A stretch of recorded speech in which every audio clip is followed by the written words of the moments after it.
بسم اللہ الرحمن الرحیم۔ السلام علیکم، آپ دیکھ رہے ہیں الف نیوز اور میں ہوں آپ کے ساتھ ماجد علی۔ شامل کرتے ہیں آج کی ہیڈ لائن۔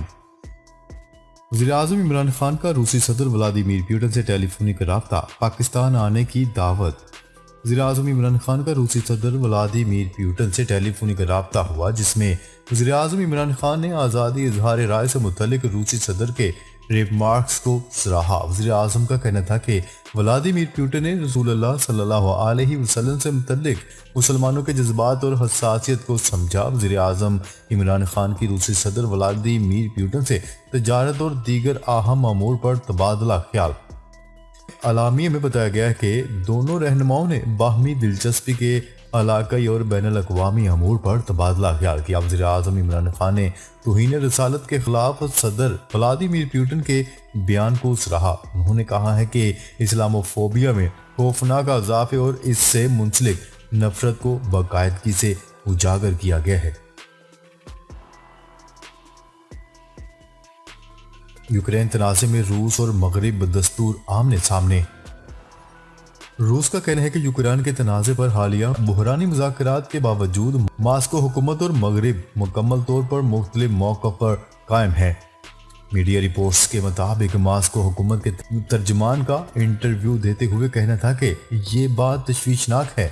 دوسری جانب امریکی حکومت نے کہا ہے کہ وہ اس تنازع کا سفارتی حل تلاش کرنے کے لیے تیار ہیں، لیکن ساتھ ہی یہ بھی کہا گیا ہے کہ اگر روس نے یوکرین پر حملہ کیا تو اس کا مضبوط جواب دیا جائے گا۔ شمالی کوریا کا رواں ماہ چوتھی بار میزائل تجربہ۔ شمالی کوریا نے پیر کی صبح کم فاصلے تک مار کرنے والے 2 بیلسٹک میزائل فائر کیے۔ شمالی کوریا کا رواں ماہ یہ چوتھا میزائل تجربہ ہے۔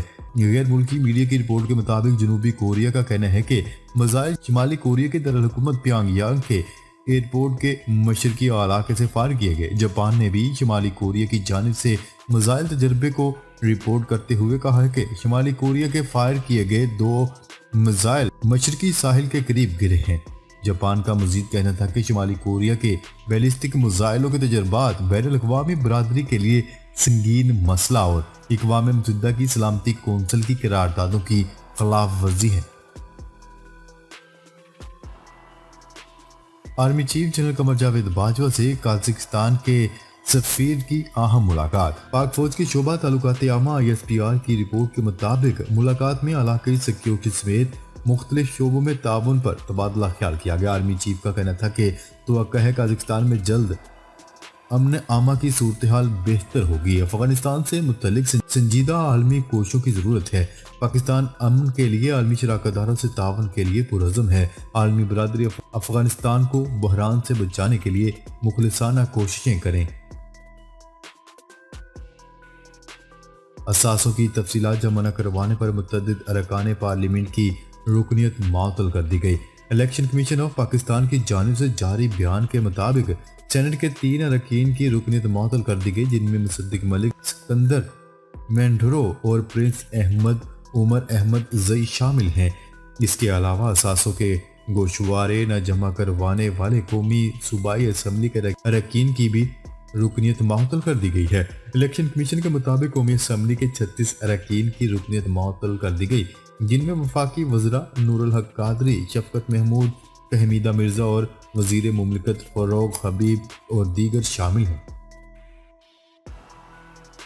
متحدہ عرب امارات میں آئل ٹینکر دھماکے سے پھٹ گئے اور خوفناک آگ بھڑک اٹھی، جس کے نتیجے میں ایک پاکستانی سمیت 3 افراد جاں بحق اور 6 زخمی ہو گئے۔ عالمی خبرساں ادارے کی رپورٹ کے مطابق ابوظہبی پولیس کا کہنا ہے کہ شہر میں 2 دھماکے سنے گئے، جن میں سے ایک دھماکہ 3 آئل ٹینکرز میں جبکہ دوسرا زیر تعمیر ایئرپورٹ پر ہوا۔ تاہم پولیس نے دھماکے کی نوعیت سے متعلق کچھ نہیں بتایا۔ ابوظہبی پولیس کا کہنا ہے کہ دھماکوں میں آئل ٹینکرز کے پھٹنے سے 3 افراد جاں بحق ہوئے، جن میں آئل تنصیبات پر کام کرنے والے ایک پاکستانی اور 2 بھارتی ملازمین شامل ہیں، جبکہ 6 افراد زخمی ہوئے۔ ایران نے سعودی عرب میں اپنا سفارت خانہ کھولنے کا عندیہ دیا ہے، جو 2016 میں پیدا ہونے والی کشیدگی کے باعث بند کر دیا گیا تھا۔ عالمی خبرساں ادارے کی رپورٹ کے مطابق سعودی عرب اور ایران کے درمیان براہ راست مذاکرات کے 5ویں دور کی کامیابی کے بعد آج ایک اہم ملاقات جدہ میں جاری ہے۔ ایران کے 3 اہم سفارتکار جدہ پہنچے ہیں، جہاں وہ اپنے ملک کے OIC کا نمائندہ دفتر کا دوبارہ افتتاح کریں گے، جو دونوں ممالک کے درمیان کشیدگی کے باعث 6 سال سے بند تھا۔ ایران کی وزارت خارجہ کے ترجمان سید خطیب زادہ نے سفارتکاروں کی جدہ روانگی کی تصدیق کی ہے، تاہم انہوں نے ان کے نام نہیں بتائے۔ ملازمین کے مزے، برطانیہ کا ایک ہفتے میں 3 چھٹیاں دینے پر غور۔ برطانیہ کی مایہ ناز جامعات آکسفورڈ اور کیمبرج نے ہفتے میں 6 کی بجائے 4 دن کام پر ٹرائل کا آغاز کر دیا۔ عالمی خبرساں ادارے کی رپورٹ کے مطابق برطانیہ کی کیمرہ ساز کمپنی کینن میں اب ملازمین ہفتے میں 5 یا 6 دن کی بجائے پیر سے جمعرات یعنی 4 دن کام کریں گے۔ کیمرہ بنانے والی کمپنی نے یہ اقدام آکسفورڈ اور کیمبرج یونیورسٹی کے ٹرائل کا حصہ بننے کے لیے اٹھایا ہے۔ یہ ٹرائل 6 مہینے جاری رہیں گے۔ اومیکرون کے کیسز میں اضافہ، لیکن سکول بند نہیں کیے جائیں گے۔ اومیکرون کے کیسز میں اضافے کے باوجود سکول بند نہیں ہوں گے، تعلیمی سلسلہ جاری رہے گا۔ وزیر تعلیم پنجاب مراد راز نے سکول بند کرنے کا امکان رد کر دیا۔ انہوں نے کہا ہے کہ بچے سکولوں سے چھٹیوں کا مت سوچیں۔ ان کا کہنا تھا کہ لاہور سمیت پنجاب بھر میں تعلیمی ادارے کھلے رہیں گے۔ بچوں کی تعلیم کا پہلے ہی بہت زیادہ نقصان ہو چکا ہے۔ جب تک باقی تمام چیزیں بند نہیں ہوتی، سکول بند نہیں ہو سکتے۔ وزیر اعظم عمران خان کی خیبر پختونخوا میں منصوبے جلد مکمل کرنے کی ہدایت۔ وزیر اعظم عمران خان سے گورنر خیبر پختونخوا شاہ فرمان اور وزیر اعلیٰ محمود خان نے ملاقات کی، جس میں صوبے میں سیاسی صورتحال، انتظامی امور اور امن و امان کی صورتحال پر تبادلہ خیال کیا گیا۔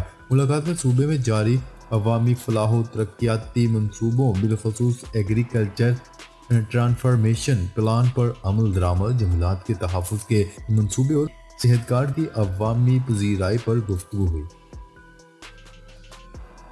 اومیکرون سے 1 سال تک کے بچے زیادہ متاثر ہو سکتے ہیں۔ اومیکرون وائرس سے بڑے بچوں کے مقابلے میں 1 سال سے کم عمر بچے زیادہ متاثر ہو سکتے ہیں، لیکن وہ بھی زیادہ بیمار نہیں ہوتے۔ برطانوی ماہرین کے مطابق اومیکرون کا شکار زیادہ تر بچے جلد ٹھیک ہو جاتے ہیں، اور ایسے بچوں کی تعداد کم ہوتی جا رہی ہے جنہیں آکسیجن کی ضرورت پڑے۔ امریکہ میں برفانی طوفان کی ریاستوں میں ایمرجنسی نافذ، ہزاروں پروازیں منسوخ۔ امریکی دارالحکومت واشنگٹن ڈی سی اور نزدیکی ریاستوں میں برفانی طوفان کی وجہ سے شہریوں کو گھروں میں رہنے کی ہدایت جاری کر دی گئی۔ جنوب مشرقی حصوں میں 9 انچ سے زیادہ برف پڑی، جبکہ برفانی طوفان رات 8 بجے تک جاری رہنے کی پیشگوئی کی گئی ہے۔ غیر ملکی میڈیا کی رپورٹ کے مطابق امریکہ میں شدید برفانی طوفان کی وجہ سے ہزاروں پروازیں منسوخ ہو گئیں، جبکہ شہریوں کو گھروں میں ہی رہنے کی ہدایت کر دی گئی۔ سزا یافتہ مجرموں کی برطانیہ سے واپسی، معاہدے سے متعلق اہم فیصلہ۔ وفاقی کابینہ کی خصوصی وزارتی کمیٹی نے پاکستان اور برطانیہ کے درمیان مجرمان کی واپسی کے معاہدے سے متعلق اہم فیصلے کر لیے۔ برطانیہ کے ساتھ معاہدے پر دستخط کیے جائیں گے۔ معاملہ وفاقی کابینہ میں لے جانے سے پہلے برطانیہ سے مزید مشاورت کی جائے گی۔ معاہدے کے تحت صرف ایسے شہریوں کو واپس لانے کی اجازت ہوگی جن کو متعلقہ عدالتیں سزا سنا چکی ہیں۔ وزیر داخلہ شیخ رشید احمد نے خصوصی وزارتی کمیٹی کے اجلاس کی صدارت کی۔ اجلاس میں وزیر خارجہ شاہ محمود قریشی، وزیر انسانی حقوق ڈاکٹر شریف مزاری اور مشیر برائے داخلہ بیرسٹر شہزاد اکبر نے شرکت کی۔ کورونا کے بڑھتے ہوئے وار، آئندہ 48 گھنٹے میں نئی پابندیوں کا فیصلہ ہوگا۔ تعلیمی اداروں کی صورتحال سے متعلق NCOC کا اجلاس آج دوبارہ ہوگا، جس میں مثبت شرح کے اعداد و شمار کا جائزہ لیا جائے گا۔ وفاقی وزیر اسد عمر کی زیر صدارت national command and operation centre میں اہم اجلاس ہوا، جس میں ملک بھر میں کورونا کے پھیلاؤ، عوامی اجتماعات، شادی ہالز کے حوالے سے SOPs کا جائزہ اور ویکسینیشن کے لیے اقدامات پر تبادلہ خیال کیا گیا۔ کورونا نے دنیا کے امیر ترین آدمیوں کو اور بھی مالا مال کر دیا۔